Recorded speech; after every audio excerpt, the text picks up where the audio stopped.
At 2:53 a.m., I jolted awake to a soft ping from my phone, a single text from my wife, Amanda, who was on a business trip in Las Vegas.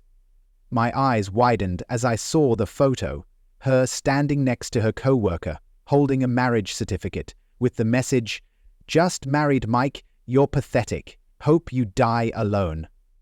My heart clenched for a split second, then I chuckled. I typed back one word, "Good." One word, but it unleashed a chain of moves she never saw coming. I sat up in bed.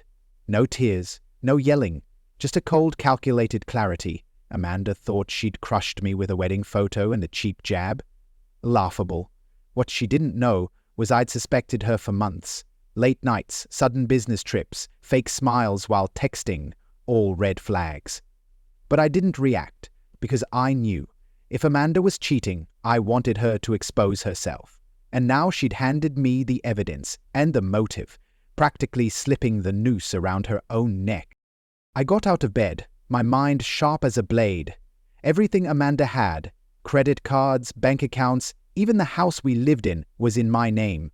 She had no idea I'd set things up from the start, ever since I found out about her shady past with an ex. Back then, I didn't walk away. I chose to control the situation my way, legally, silently, and without a single loophole. I sat at my computer. First, the bank.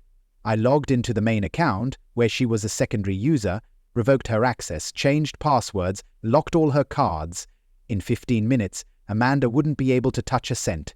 Next, her email, Amazon, Uber, Apple ID, every shared account was cut off.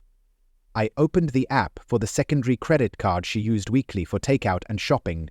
Clicked, Remove Authorized User. I leaned back in my chair. The clock read 3:15. Now for the fun part, securing the house. I called a 24/7 locksmith service, pricey at $320, 0 cents, to rekey the entire place, including the garage and back gate. Worth every penny. When the locksmith arrived around 4 a.m., I invited him in, explaining briefly that I needed peace of mind after a breakup. He nodded, sympathetic, and worked fast.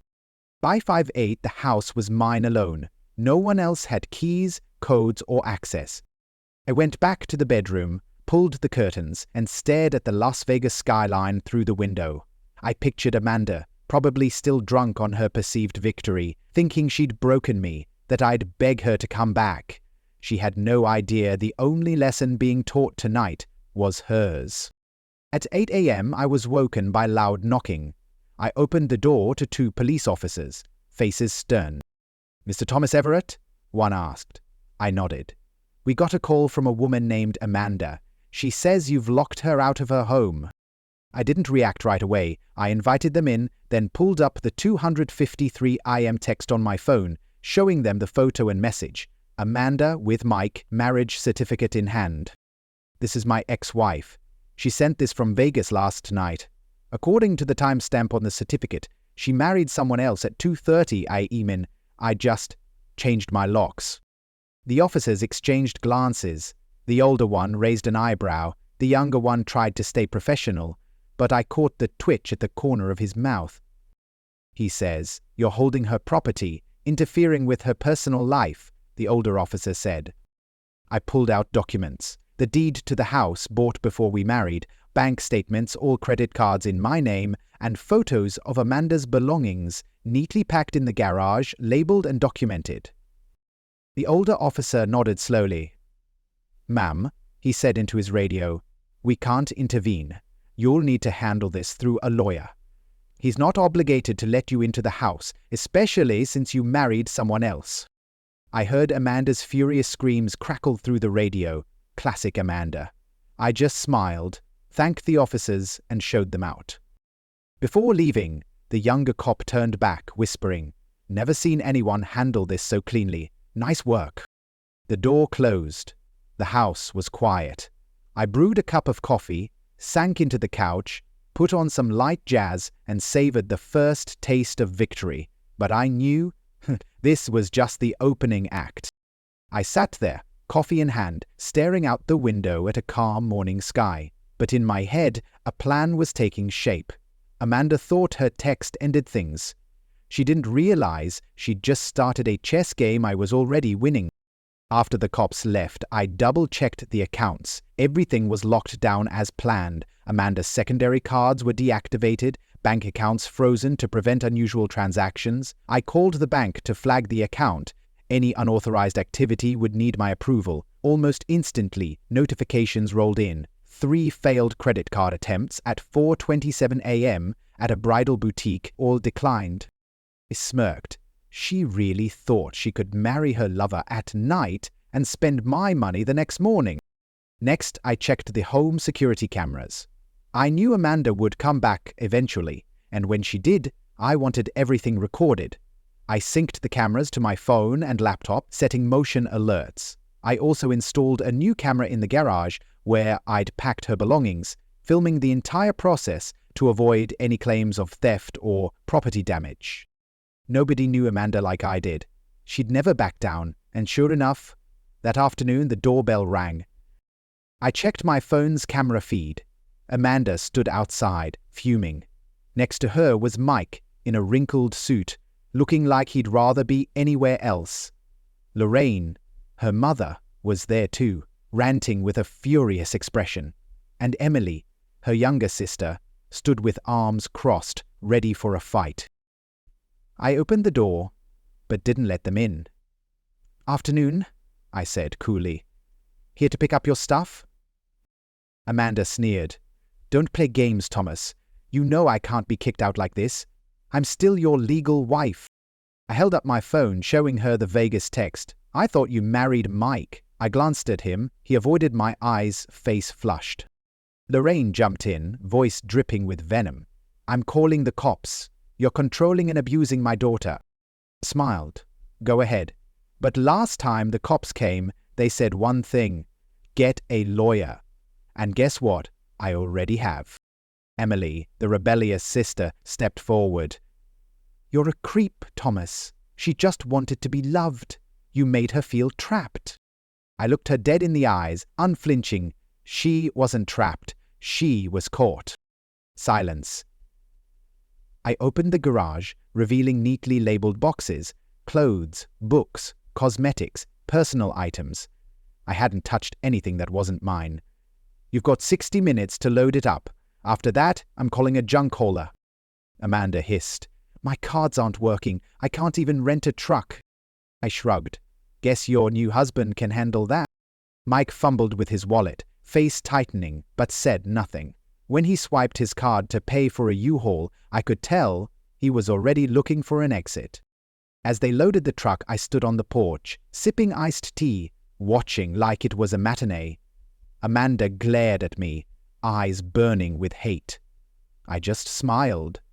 Sweat dripped down her forehead, not from the heat, but from the bitter sting of defeat. She thought she'd won, but now she was hauling her past into a truck like an evicted tenant.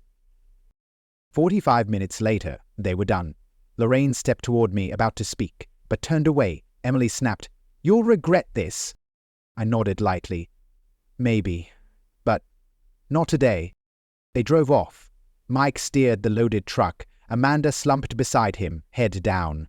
I watched them disappear around the corner, then closed the door. The house fell silent again.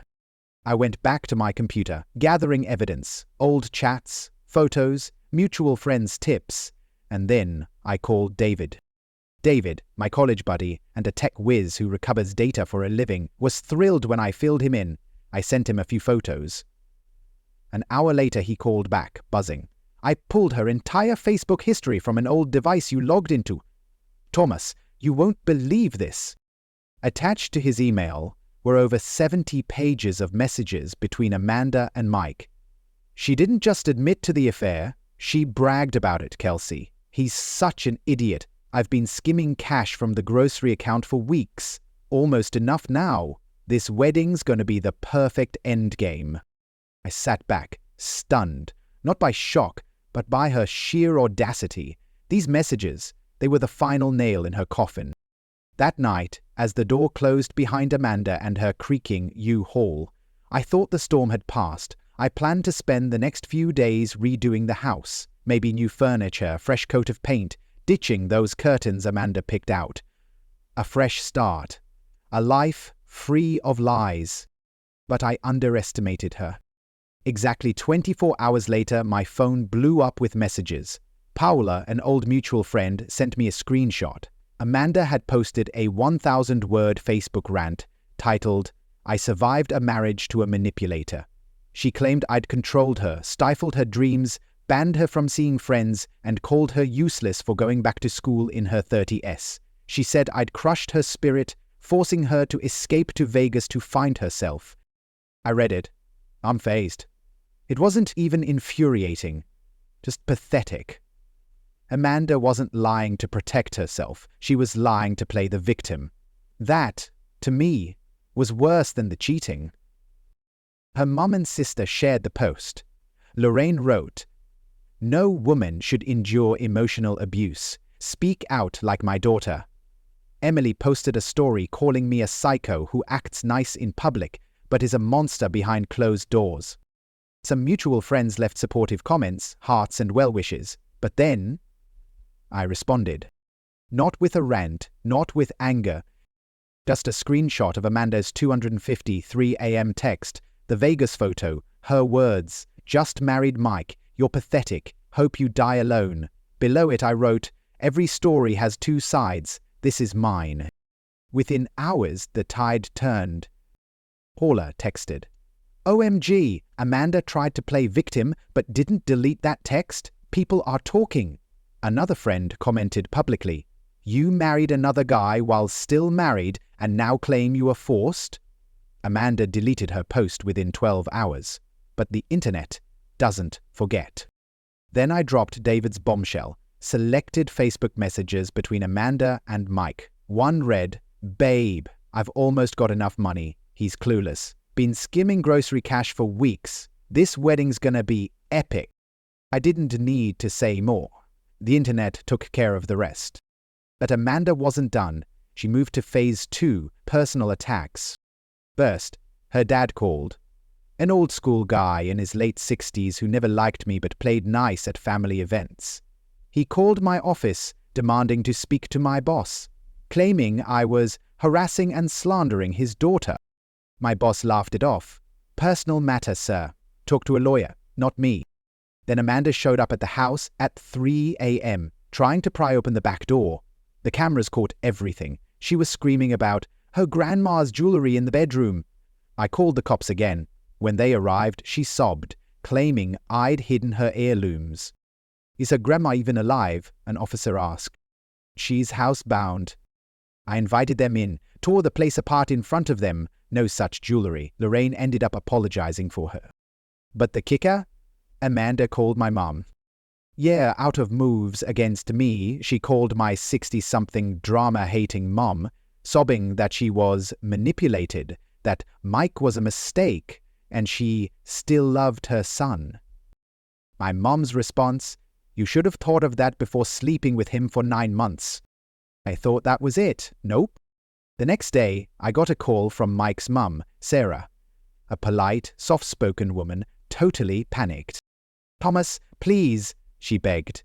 Linda, "No, Amanda, she's ruining Mike's life. He can't support her. He doesn't earn enough."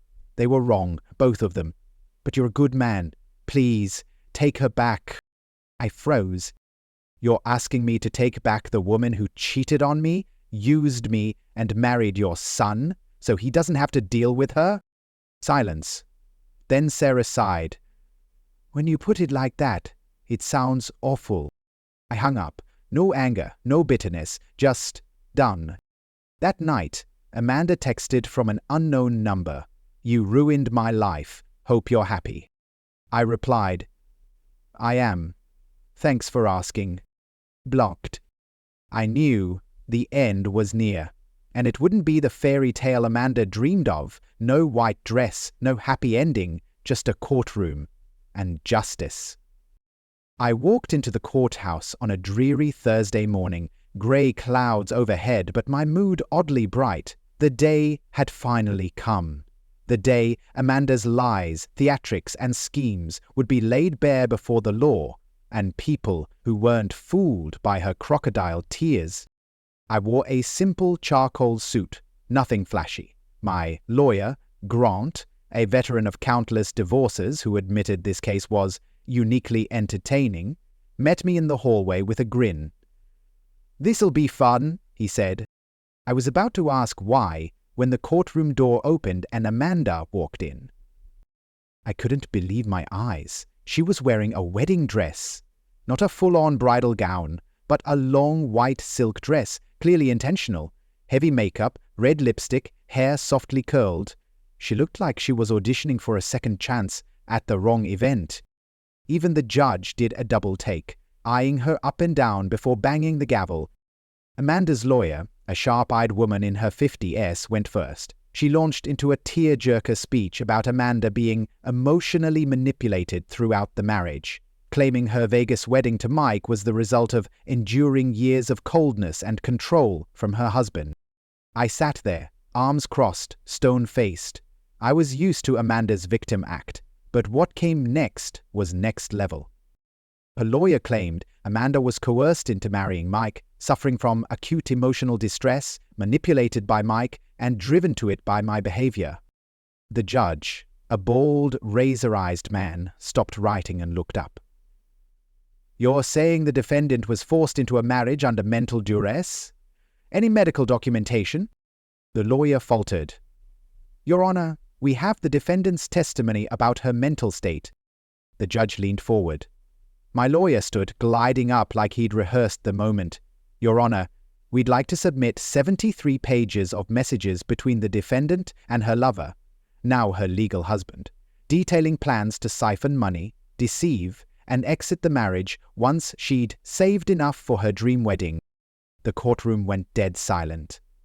The judge flicked through the first few pages, his face shifting from stern to incredulous to almost amused. He looked at Amanda. "Did you write this?" he read aloud, slow and deliberate. "Can't wait for him to find out he's broke. Ha ha! It'll be the best show ever." Amanda's face burned red. "Your Honor, that was taken out of context." The judge leaned back. "What context makes that acceptable?" Crickets. Amanda gripped her hands, lips trembling like she might cry, but no tears fell. I knew why. She was out of moves. The judge banged his gavel. "Divorce granted. No property rights to the defendant. The house is premarital property. The defendant's car remains under her loan. The defendant must repay 6 months of educational support, $500 0 cents/month, provided by the plaintiff. No further claims." Amanda froze. Everything she'd schemed for, the house, the accounts, her reputation, gone in one ruling. I didn't gloat, I just felt free. But if you thought it ended there, you don't know her family. Outside the courthouse, chaos erupted. Lorraine, Amanda's mom, charged at me, screaming, "You snake! You stole everything from my daughter! You're a thief!" I stepped back, ready to leave, when, splat, Emily threw a coffee at me but missed, hitting Sarah, Mike's mom, square in the face.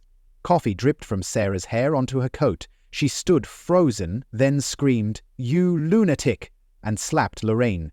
The two middle-aged women went at it in the parking lot, hair-pulling, shirt-ripping, yelling about, "Your fault, your deadbeat son, that gold-digging tramp."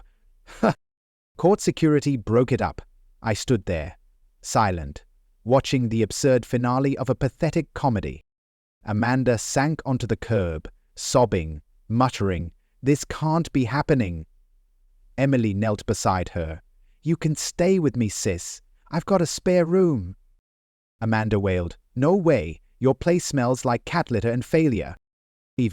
Emily stood up, sighed, and walked away. Looking at Amanda then, I didn't feel victorious. I just saw the truth. Cheaters never plan for the fallout. 3 months later, my house was transformed. I painted the living room a soothing grey moule, swapped the curtains for airy linen.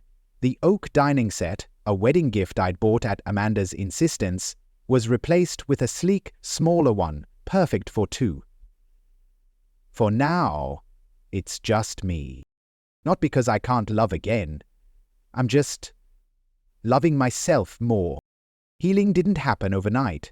Some nights I sat alone, replaying Amanda's fake smiles and lies, wondering, how didn't I see it sooner?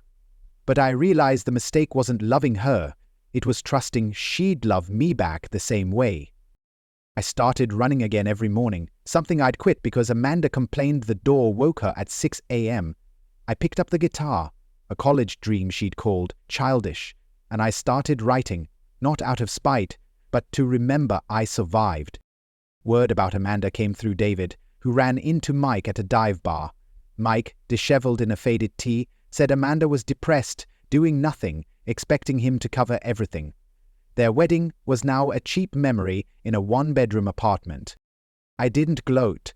I didn't need their failure to feel successful. I just needed peace.